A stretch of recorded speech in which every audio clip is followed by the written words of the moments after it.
I am bringing you some homemaking, some at-home life, and a little peek into some of the reality here. Let's dive into this video, and I'm just going to kind of sit here and chat about homemaking and a little bit about what it means to me as a homemaker and as a full-time stay-at-home mom. A little history, that is mostly when I was little, what I wanted to be was a homemaker and have children and stay home. And I feel so blessed to be home. I know there are some circumstances where the wife cannot be home, and I am aware of that, and I feel so blessed to be home every day with my boys. And I look at it as your children are being influenced by somebody every day. Or at some time they're being influenced, whether that's good or bad.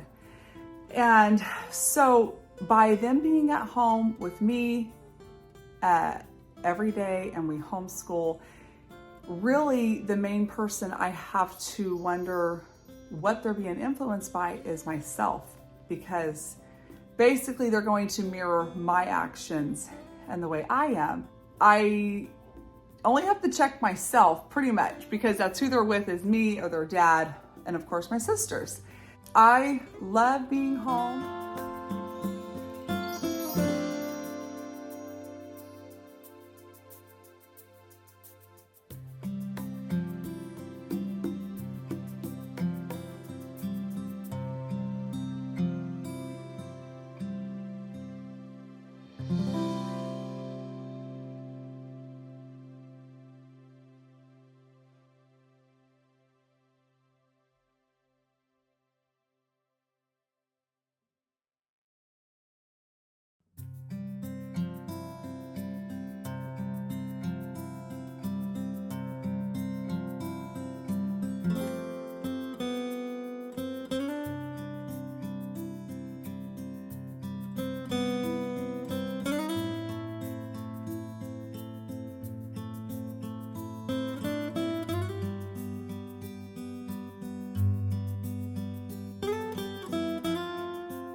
I'm going to read you guys a quote from Laura Ingalls Wilder, who I absolutely adored growing up. I read all her books, and I still continue to read them even in my adult years.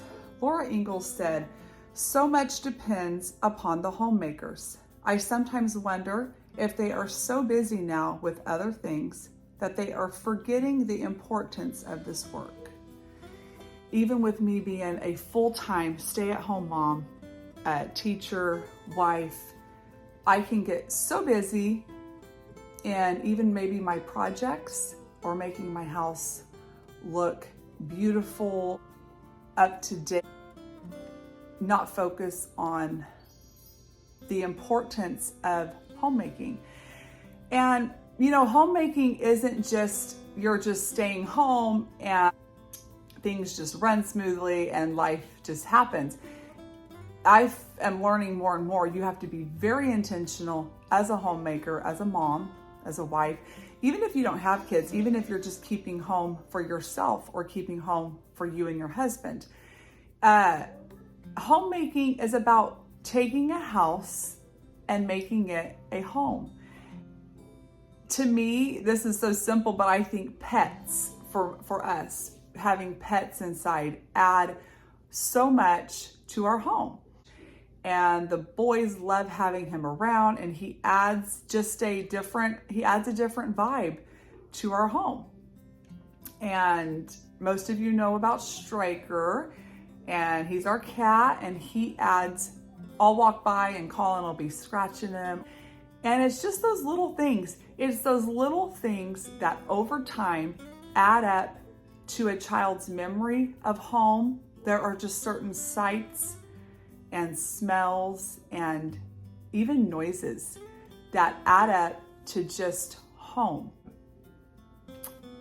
My husband, he likes to come home to a clean house. And If you're a homemaker, you know, not all the time, most of the time I don't have an excuse to not have my whole house clean because I'm here all day. Let's just be honest. I will focus on the living room because that's where he likes to come in and we relax on these blue chairs. The one I'm sitting on right now, these chairs almost get fought over. And this is mine and Ronnie's chair. And we will sit and just relax in our living room, and he likes it if it's nice and clean. So if I can just focus on getting the living room cleaned and maybe a candle lit, he can accept in a way the rest of the house, okay? Homemaking to me is just, it's little things that just add up, and whether that's good or bad. And as a mom, I have to step back sometimes and reset my priorities. Homemaking is about food. So much about food. Food happens so much here in this house. And it's about, for me, I let my kids, they'll get in there and they'll make themselves something. I don't micromanage them. They are very independent. You'll see my 8-year-old here pouring himself some cereal. I came in a while back and he had fried himself 1 or 2 eggs, made himself toast. And that to me is training and teaching, and it's preparing them for when they don't have mom to take care of them. And I love being home. I love baking. I think baking, just something simple as baking up something for your family, can add such an ambience and such a warmth and the smell of it baking to me for kids. I remember being a young girl, and on Thanksgiving or Christmas morning, I remember hearing my mom put the turkey in the oven very early. And I remember getting up and going and watching that. And that's a pleasant memory that I have. And I want when my kids leave my house, that I can almost sit back and go like let out a breath and just kind of sit back and know I did my job. Okay. And just know that I spent the time with them that I should and did with them. I want to do all the things that I want to do with them, and I want to do it now. And that way, when they're gone, I don't feel this need to just kind of grab onto them. I can let them go. And then when they come back, I can welcome them back to make more memories. But I don't want to try to build on something that I should have already built on. And that's right now. So time is of the essence when you're homemaking. There's no time to waste, really. And that's an area I have to work on majorly, is wasting time. I'll just be honest. And sometimes it's very hard for me to get motivated and get going. I have to trick myself just sometimes to even get up and clean up the kitchen. I'll tell myself, okay, just go fill up the pots with water. And then I'll move on to maybe the stove, or you know what? As long as the work gets done. Homemaking isn't always glamorous. It's not really always about having a friend over and sitting over a glass of tea, which those times are nice. But really in the grand scheme of things, I'm learning how often do my girlfriends or my peers actually really see my house. Unless I put it out there on YouTube, my house really don't get hardly seen. You know who it gets seen by is my boys and my husband. And that really is who needs to be up at the top of my list, is those closest to me. That's who I need to gear my house towards. I want my boys to be happy. And I want, when they leave, I want them to tell a good story about me, because your story is going to be told by somebody. It's either going to be told by maybe your husband or your wife, or it's going to be told by your children or your grandchildren. And I want when they tell my story, your story is being told every day and people are seeing it. So, and there's a lot of areas I lack in. Today's a new day. And like Marilla says on Anne of Green Gables, or was it Anne? Somebody tell me in the comments. If it was Anne or Marilla that said, tomorrow is always fresh, there are no mistakes in it. And on that note, every morning when the sun rises, we know that God's mercy is new every morning. Homemaking is not always glorious. Like I said, I've had sick kids, and sometimes it's as simple as cleaning out a throw-up bowl. So the next time you need it, that ugly throw-up bowl has been bleached out and it's ready for the next person in your house that needs to throw up. That's just real homemaking right there. Okay, it's throw up and mess, and then you've got you got to change bedding. And in fact, actually, my bedroom is so ugly right now.